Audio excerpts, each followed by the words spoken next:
25ನೇ ತಾರೀಕಿನ ದಿವಸ Tungabhadra crust gate ಉದ್ಘಾಟನೆಗೆ ರಾಜ್ಯದ ನೂತನ ಮುಖ್ಯಮಂತ್ರಿಗಳಾಗಿರ್ತಕ್ಕಂಥ ಡಿ.ಕೆ. ಶಿವಕುಮಾರ್ ಸಾಹೇಬ್ರವರು ಬರ್ತಾ ಇದ್ದಾರೆ.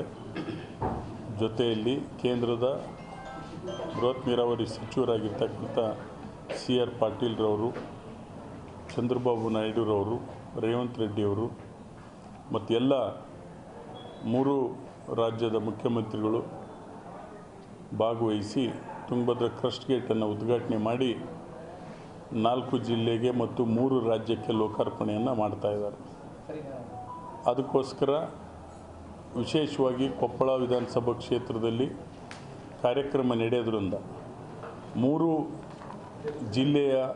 ಜಿಲ್ಲೆಯ ಜನರು ಕೊಪ್ಪಳ, ರಾಯಚೂರು, ವಿಜಯನಗರ, ಬಳ್ಳಾರಿ ರೈತ ಬಾಂಧವರು ಭಾಗವಹಿಸಬೇಕಂತೇಳಿ ತಮ್ಮ ಮೂಲಕ ವಿನಂತಿಯನ್ನು ಮಾಡ್ತೇನೆ.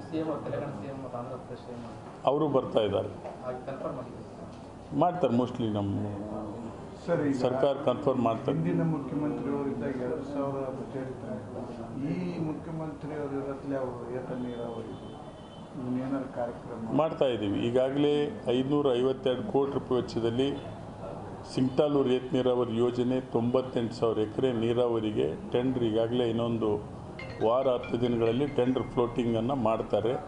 492 ಕೋಟಿ ರೂಪಾಯಿ ಬಾದರಬಂಡಿ ನೌಕಲ್ಮಟ್ಟಿ ಏತ ನೀರಾವರಿ, ಅಳವಂಡಿ ಬಟಗೇರಿ ಏತ ನೀರಾವರಿ ಫೀಲ್ಡ್ ಕೆನಾಲ್ಸ್ಗೆ ಟೆಂಡರು ಇವತ್ತು ಫೈನಾನ್ಷಿಯಲ್ ಅಪ್ರೂವಲ್ ಆಗಿದೆ.